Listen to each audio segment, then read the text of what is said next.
que j'ai toujours dit, idéologiquement parlant, idéologiquement. Voilà. le terme Maghreb doit disparaître du langage des Algériens parce que et non, on Absolument, ne connaît que absolument. le monde arabe, c'est l'ouest du monde arabe. On n'a rien à voir avec. Oui. Non seulement il doit disparaître, mais il faut corriger. Moi, j'ai dit, j'utilise une appellation d'ordre géographique. Pourquoi on ne dit pas le nord de l'Afrique Voilà. en nuançant avec l'Afrique du Nord? Hein. Vous voyez un peu. Moi, j'ai déjà dit, connoté. si vous ne voulez pas accepter le mot Temazra et pour juger parce que c'est cela, et bien à ce moment-là, n'acceptez pas aussi le Maghreb. À ce moment-là, on va se référer à la géographie. L'Afrique du Nord, c'est tout. C'est simple. Comme les Américains, ils nous appellent North African, c'est tout. Ouais. Alors, pour ajouter concernant donc cette notion, en plus, il ne faut pas perdre. Si on s'accorde à dire que c'est une langue, comme toutes les autres langues, entre guillemets, algériennes, remontent à l'époque punique, on ne peut pas utiliser une notion qui est venue bien après, parce qu'à cette époque, la notion de Maghreb n'existait pas. Tout à fait. Donc, vous voyez, donc là, il y a une sorte de paradoxe qu'il faut corriger, et c'est pour cela qu'il n'y a pas plus simple que dire algérien. Ouais. Même si, bon, les gens peuvent, bon, maintenant c'est un peu à la mode, hein. On dit, oh, vous savez, même l'appellation de l'Algérie, elle est récente, etc., etc. Et tous les autres pays qui sont venus après l'Algérie et qui n'ont strictement aucun complexe, hein, le Liban, parce que vous avez cité le Liban. Les Libanais disent bien le Libanais quand ils parlent de leur langue. Les Égyptiens disent bien l'Égyptien, etc., etc. Mais pourquoi nous, on est plus royaliste que le roi? Non, parce qu'on veut jouer sur cette confusion, et il faut le dire, c'est Rachid, on veut jouer sur la confusion selon laquelle l'algérien, c'est un dérivé de la langue arabe. La langue arabe qui est la langue officielle, c'est-à-dire l'article 3 de la Constitution. Mais moi, je dis, et je le répète, mes recherches sont là pour l'attester, il y a au moins 4 ouvrages d'anthropologie linguistique où je défends l'idée selon laquelle l'algérien n'est pas un arabe dégradé ou un arabe périphérique. C'est vrai que la langue arabe a beaucoup d'étain sur la langue algérienne, parce que d'abord, elle est en contact avec elle depuis le 8e siècle, et en plus, c'est ça la particularité, c'est-à-dire que l'arabe, c'est la langue de la religion. C'est la langue de la religion. Et c'est cette dimension-là qui a beaucoup joué dans le fait qu'on confond arabe classique et, entre guillemets, arabe algérien, ce qui n'est pas le cas du tout. OK? Et bon, sans compter que cette histoire de sacralité, tout ça, ça ne vaut même pas la peine d'en parler. Hein. Tout à fait. Parce que Monsieur Sva, dans une de vos déclarations, dans une interview, je pense, vous avez dit que l'Algérien est ouvert à toutes les réceptions, à toutes les variations et à toutes les déclinaisons. Les linguistes avertis savent que dans l'algérien, il existe des mots de l'époque punique, lébique, des mots arabes, turcs, espagnols, italiens, français et beaucoup de vocables utilisés dans la littérature idiomes amazigh dont il est le frère jumeau. C'est ça? Absolument, absolument. Mon collègue et ami Dourari, avec lequel je suis en contact sur ces questions-là, lui va plus loin que moi, en disant qu'en fait, il y a même des mots d'araméen, des mots d'époque plus lointaine que le libique. Vous voyez un peu. Et ça, c'est ça justement la richesse d'une langue qui est un être vivant, c'est-à-dire qui bouge, qui se sémontise, se désémontise et se resémontise, c'est-à-dire sans arrêt. C'est valable pour le kabyle, c'est valable pour le bzabi, etc. Mais ils n'ont pas la même visibilité pour les langues souverainisées. Vous savez, il y a une expression que j'aime bien d'un grammairien espagnol qui s'appelle Elio Antonio de Nebrija. Il a écrit un ouvrage célèbre qui s'appelle Grammatica Castellana, où il dit la langue officielle, c'est le conjoint du pouvoir. Une langue officielle, c'est le conjoint du pouvoir. Et les autres langues qui ne sont pas le conjoint du pouvoir, elles sont toutes divorcées. Elles sont toutes divorcées. Ce sont entre guillemets, des concubines. C'est-à-dire, et c'est pour ça qu'ils n'ont pas c'est-à-dire, ils ont un rapport adultérin avec le pouvoir, et c'est pour ça qu'elles ne sont pas souverainisées, ne sont pas reconnues, etc. Voilà, c'est toute la différence. Et d'autres disent qu'en fait, un dialecte devient une langue officielle à partir du moment où il devient la langue du pouvoir. N'importe quel dialecte. Je vais vous citer un excellent exemple, Serachid, que je cite souvent d'ailleurs. Vous savez ce qu'on appelle la langue française actuellement? Oui. Elle vient d'où? Elle vient de l'Île-de-France. On l'appelait d'ailleurs le francilien. Le francilien, qui n'était parlé que dans l'Île-de-France, c'est-à-dire Paris, la région parisienne, et à Versailles, évidemment, parce que c'était la langue de la cour. Elle s'est imposée à toutes les langues régionales, parce qu'il y avait, comme chez nous, en France, beaucoup de langues régionales. Donc, elle s'est imposée, tant et si bien que, c'est devenu la langue officielle, la langue académique, la langue du savoir, la seule. Bon, des siècles après, on s'est rendu compte de cette bêtise et est en train de revenir un peu sur ça pour valoriser ou revaloriser les langues dites régionales. Maintenant, on s'intéresse au breton, on s'intéresse à l'occitan, on s'intéresse au ch'timi, etc. Voilà. Je pense que c'est Mouloud Mamri qui a dit que le dialecte est une langue qui n'a pas de police. Voilà, absolument, exactement, oui, c'est juste, c'est juste, c'est juste. Voilà, je citais en substance, oui. Restons dans le livre, votre livre Fahla. Vous avez dit quelque part aussi que Fahla se situe dans le prolongement d'un genre musical très connu, le melhoun. Est-ce que c'est vrai? Ah oui, absolument, absolument. Parce que d'ailleurs, entre parenthèses, Rachid, je ne sais pas si vous avez eu Fahla entre les mains. Tenu absolument à ce que chaque chapitre de Fahla, il y en a 23, hein, chaque chapitre de Fahla se termine par 2 ou 3 vers de melhoun, qui sont de moi d'ailleurs. Wow. Ce ne sont pas des vers de melhoun que je cite. Hein. OK. Oui. Pourquoi? Parce que je ne sais pas, il me vient en tête, par exemple, Sidi Khadr Makhlouf, vous connaissez, de la région de Mezagran, etc. Oui. Et justement, 15e, 16e siècle, lui a participé à une bataille contre les Espagnols à l'entrée de Mostar, Mezagran exactement. Et bien, il a fait des qasaïd au Melhoun. Et les qasaïd de Sidi Khadr Makhlouf, jusqu'à présent, nous parviennent, elles sont déclamées, elles sont étudiées, etc., etc., etc., etc. Donc, c'est-à-dire que, pour être honnête, il y a Abdou Imam qui dans un ouvrage, je crois que c'est le premier, effectivement, où il a publié la copie d'une lettre qui était écrite par le roi d'Alger de l'époque, au roi d'Espagne. Eh ben, elle est écrite entièrement en algérien et avec quelques passages de Melhoun. Vous voyez, ça remonte quand même à 5-6 siècles. Et je dis, pourquoi je cite le Melhoun? Comme on peut citer la poésie, hein, par la suite de Mohand de Mohand, ou on peut citer n'importe quel poète, non seulement de notre pays, mais de la région aussi, hein, parce que le melhoun marocain a été mieux préservé que le nôtre, malheureusement. Vous savez, un chanteur comme Hossein Toulali, je ne sais pas si vous le connaissez, mais Hossein Toulali, c'est un monument du melhoun. Et il y a d'autres par la suite, ont préservé ce capital culturel, y compris, c'est Rachid, d'après certains chercheurs, des chassidettes qui sont nées chez nous. Ils sont nés chez nous en Algérie.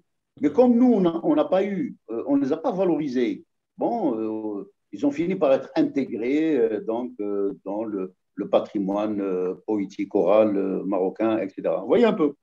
Donc, oui, maintenant, par la suite, le Chabi, etc. Vous avez cité tout à l'heure d'Ahmed Al-Harachi. Ahmed Al-Harachi, il fait des textes magnifiques. Extraordinaire.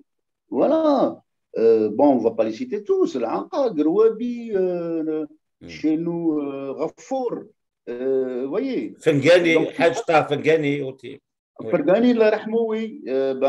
Une chanson comme Dalma. Dalma, c'est un monument, ou la Libeil, etc. Donc, tout ça, ça fait partie de notre, non seulement notre patrimoine culturel et musical, mais notre patrimoine linguistique. Parce que quand on écoute ces textes, on redécouvre nos langues. Tout à On fait. redécouvre. Donc, c'est une manière de les préserver de l'oubli et de la disparition. Qu'en est-il, professeur Rabah Sba, du titre de votre livre Fahla? Que veut dire le mot Fahla? Pourquoi Fahla? Au départ, Fahla, comme vous le savez, bon, en Algérie, même au Maghreb, hein, c'est-à-dire parce que ça nous ramène à cet aspect de langue en fait nord-africaine, hein, c'est-à-dire quand vous allez en Tunisie ou là où vous allez au Maroc, vous n'avez pas besoin de traducteur, hein, à part quelques nuances lexicales, etc. Donc on peut se comprendre. Hein. Moi, si je pars demain à Tunis, je peux demander mon café, etc. Bref. Et donc, Fahla, c'est un terme, bon, bien évidemment, il est plus usité chez nous, mais au Maroc aussi, peut-être un peu moins en Tunisie, mais je vais peut-être me donner maintenant que vous m'aiguillonnez là-dessus, je vais peut-être vérifier. Mais en tout cas, ce qui est certain, c'est que chez nous et au Maroc, quand on dit d'une femme, c'est une fahla, au passage, le masculin existe, hein, on dit aussi fahl. Oui. Fahl, c'est un homme courageux, c'est un homme. Donc, fahla, c'est une femme déterminée. C'est une femme qui a du courage, mais qui a surtout de la détermination. Et qui finit par être la femme dominante, pour ne pas dire comme dans le monde animal, la femelle, etc. C'est-à-dire, en fait, c'est elle qui montre le chemin. C'est-à-dire que devant elle, les poltrons s'écrasent, etc. C'est elle qui est. Donc, Fahla, pour résumer, c'est une femme courageuse et déterminée. C'est bien le cas dans le roman, parce qu'en fait, Fahla, elle fédère autour d'elle d'autres femmes, mais aussi d'autres hommes, hein, et ça, pour défendre les mêmes valeurs. Les mêmes valeurs, mais en fait, toutes ces valeurs de liberté, de progrès, etc., sont résumées dans un combat entre la beauté et la laideur. Et Fahla, elle est porteuse de l'étendard de la beauté. C'est-à-dire, elle dit, on va là où on doit lutter contre la laideur. Tant et si bien d'ailleurs, c'est Rachid, il y a un personnage, en l'occurrence un médecin qui est chef de service d'une clinique qui s'appelle Douabzine, la thérapie par l'esthétique. Alors, ce médecin-là, qui s'appelle Mbirik, qu'est-ce qu'il fait? Il donne des ordonnances de traitement par le beau. Par exemple, j'ai dit que c'est Rachid, vous avez besoin de regarder 3 beaux visages de belles femmes et regarder 4 paysages. Et après ça, vous allez écouter de la belle musique et vous allez aussi écouter autre chose comme ça de beau. Voilà. Donc, c'est la guérison par le beau. Wow. Mais en fait, c'est un terme générique. Parce que quand je dis le combat entre le beau et le laid, ça veut dire qu'en fait, le beau, c'est tout ce qui regroupe les valeurs d'aller de l'avant, la liberté, le progrès, la démocratie, etc. Tout ça est regroupé autour du beau. Tant et si bien que le dernier chapitre de Fahla s'appelle Wa'adat Zin al-Kbira. Wa'adat Zin al-Kbira. Je ne sais pas si vous savez ce que c'est une wa'da. Wa'da, oui, bien sûr. Wa'da. Voilà. Wa'da, c'est pour célébrer un saint. D'ailleurs, on dit Wa'adat Sid al-Hawari, Wa'adat Sid al-Hasni, Wa'adat, etc. Même chez nous, en Kabyle, on dit l'Ouada, oui, bien sûr. Je sais, l'Ouada. Donc, en fait, le Fahla se termine en apothéose avec Wa'adat Zin al-Kbira. Ça veut dire qu'en fait, tous les gens qui sont porteurs de valeurs esthétiques, mais au sens très large du terme, hein, c'est-à-dire la démocratie, la liberté, etc., se retrouvent dans une très, très grande place. Hein, ils commencent à marcher, à se tenir par la main, etc., et à chanter la beauté, à chanter tout ce qui est beau. Et c'est comme ça que le livre se termine. Donc, si j'ai bien compris, dans votre roman, Fahla, se déroule autour de ce qu'on appelle un combat contre l'obscurantisme et contre Ah oui, oui, oui. contre la Ah leader. oui, c'est clair. C'est clair. D'ailleurs, le premier chapitre, Rachid, le premier chapitre a pour titre Askar Dlam Zedou Riyam ala Riyam. Askar Dlam Zedou Riyam ala Riyam. Les soldats des ténèbres ont ajouté un nuage sur un autre nuage. Zedou Riyam ala Riyam. C'est-à-dire qu'ils obscurcissent la société. Et juste entre parenthèses, enfin, peut-être une remarque. Donc, pour vous, le Tamazight n'existe pas. Ce qui existe, c'est le Kabyle, le Mzabile, le Chaoui, c'est ça? Le Tamazight, comme vous le savez, est un projet politique qui veut fédérer, c'est-à-dire l'appellation générique Tamazight, veut fédérer le Kabyle, le Chaoui, le Mzabile, le Terrier et le Tachti. Tout ça, on veut le regrouper sous le chapeau de Tamazight. Mais ainsi conçue, cette langue, comme je l'avais dit tout à l'heure, qui est polynomique, c'est-à-dire elle contient toutes ces langues, hein, parce que ce sont des langues, elle n'est parlée nulle part. Personne ne parle Tamazight. Est-ce qu'on peut comparer Tamazight au latin qui a donné le français, l'espagnol, le portugais, comme le Tamazight a donné le kabyle, le mzabite? C'est pas la même chose, Rachid, parce que le français, etc., sont d'origine latine, c'est-à-dire ils sont sortis du flanc du latin, ok? Et ils se sont développés. L'italien, l'espagnol, le français, etc. Bon, on dit de langues d'origine latine. Mais là, c'est le mouvement inverse. C'est-à-dire c'est un nom générique qui veut regrouper des langues qui existent. Elles ne sont pas sorties du flanc de Tamazight. Elles existent déjà. Elles existent en elles-mêmes. Vous voyez un peu? Et on veut leur donner un chapeau commun, hein, pour les appeler d'une seule appellation, le Tamazight. Alors qu'elles existent, depuis des lustres, elles existaient indépendamment.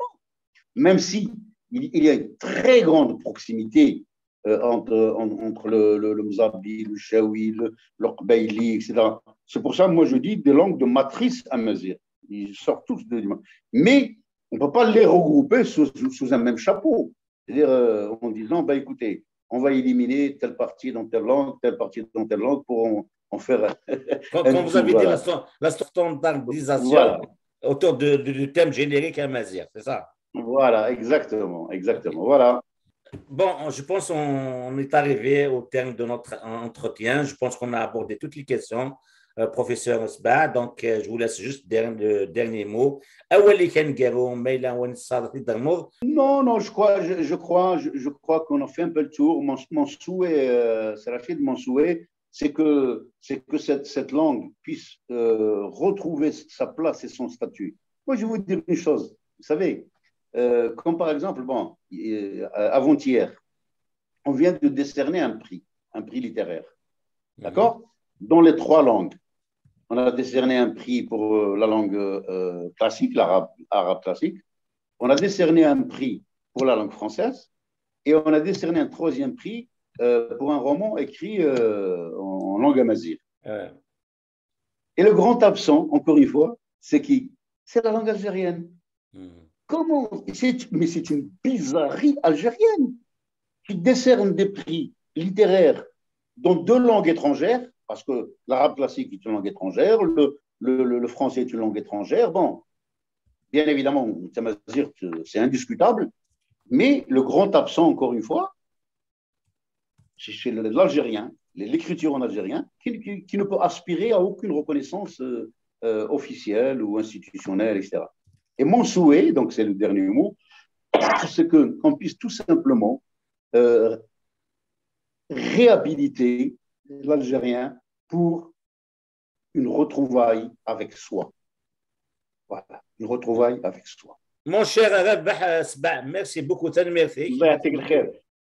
كان نسانا الثقنا نتذي وين تكين بسم لأنك البروفيسور ربح السباع ديوغان ونقالك نستعرف ثلاث زيري ثاني مسمى فحلة مازالها في النغال غورن سيسيغا غزاف من لان كنا تمسلنا كنا ونقال ديوغا أديوغان زاف سيان مليل دي سنتال نظام دود ما ونظام أو نديني قيمة ذي ثلوث